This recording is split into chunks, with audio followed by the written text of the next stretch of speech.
Metallic bond. The definition of metallic bond is that the metallic bond is defined as a bond formed between metal atoms, positively charged ions due to mobile or free electron. So this type of bond is present in metal atom. When these metal atom lose their electron, they are formed positively charged ions, and these mobile electron which they are lose are able to make the metallic bond. Here are some properties of metals. Metals have high melting and boiling points. Metals are good conductor of heat and electricity. Metals are hard and heavy in nature. So these properties suggest that the existence of different types of chemical bond between atoms of metals. Now we will discuss the formation of metallic bond. So first point is metals have the tendency to lose their outermost electron easily. Metal can easily lose their outermost electron. It is because why metal lose their valence electron? It is because the metals have large size. The metals have greater number of shells. Metals have low ionization energies. And the hold of nucleus over the outermost electron is weak in metals. So these are the factors due to which a metal can lose its valence shell electron most easily. So as they can lose their electron easily, all the atoms lose their valence electron. As a result, these loose or free electrons move freely in the space between atoms of a metal. Each electron now is attracted by all the metal atoms of a bulk. Nuclei of metal atoms appear submerged in the sea of these free mobile electrons.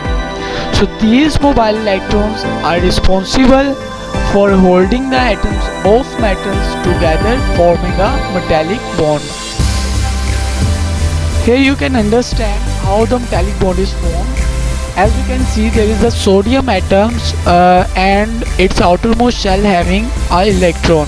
This electron is attracted by this sodium atom. So as we have already studied that metals have tendency to lose their electron, so sodium loses its electron. After losing its electron, sodium gets positive charge, and now this electron is free from the influence of this sodium. But now this electron is influenced by other surrounding atoms and is attracted by all the atoms which are surrounding in it, because all its surrounding atoms are positively charged and electron itself is negatively charged. As we know that oppositely charged attract each other, so this electron is attracted by all the other atoms of the metals.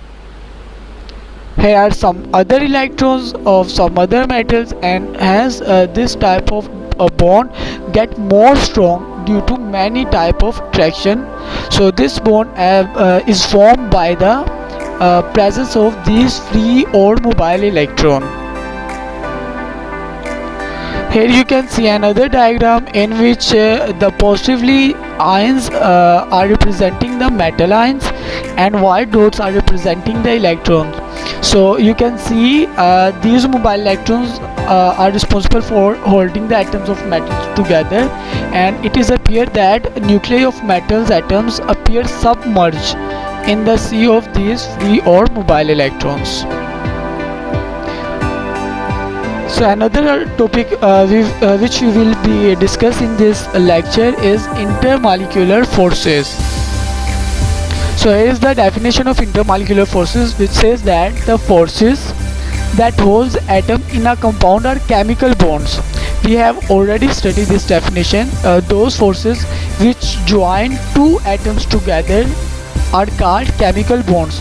On the other hand, in addition to these forces, relatively weak type of forces also exist between the molecules, which are called intermolecular forces. Let me clear one thing, that chemical bond is present in atoms, whereas intermolecular forces are present in the molecules. The bonding and intermolecular forces of hydrochloric acid are shown in this example. This is the example. You can see the first molecule of HCl. In this molecule, hydrogen and chlorine are joined or attracted with the help of chemical bond. So there are three molecules of HCl. In all these three molecules, hydrogen and chlorine are linked with each other with the help of chemical bond. But these three molecules are linked with each other with the help of intermolecular forces, which is showing in blue dots. So blue dots are showing the intermolecular forces which are present between the HCl molecule, and chemical bond is showing in pink color which is present in between the atoms, and intermolecular forces are between the molecules. 17 kilojoule of energy is required to break intermolecular forces between 1 mole of liquid hydrochloric acid molecules. So if you want to break these blue intermolecular forces which are present in molecules, you need 17 kilojoule of energy to do so. 430 kilojoule energy is required to break chemical bond between hydrogen and chlorine atoms in 1 mole of HCl. So if you want to break the bond between hydrogen and chlorine, which is a chemical bond, you need 430 kilojoule of energy to do so. So its main intermolecular forces are very weak as compared to chemical bond. All intermolecular forces which are present in the molecules are collectively called as a van der Waals forces, because van der Waals was the first person who discovered these forces. So these forces are electrical in nature. Electrical in nature means these forces are developed due to the presence of some charge. As you can see on the above diagram, the partial positive hydrogen atom attract the partial negative chlorine atom of other molecule. So due to the presence of this partial charge, the molecules are able to attract to each other. Now we will discuss the types of intermolecular forces. So in this section there are three types of intermolecular forces you will study. These are dipole-dipole interaction, induced dipole forces, and hydrogen bonding. First of all, we will discuss the dipole-dipole interaction. Dipole-dipole interaction. These type of interaction are exist in permanently polar molecules. Its main dipole-dipole interaction are present in the polar molecules.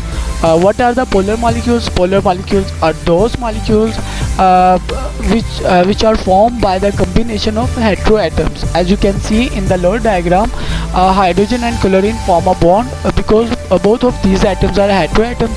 So the sharing of electron is not equal between them, due to which chlorine gets partial negative and hydrogen gets partial positive charge, and these molecules become polar. Due to unequal sharing of electron pair in a molecule, make one end of molecule partial positive and other end of molecule partial negative.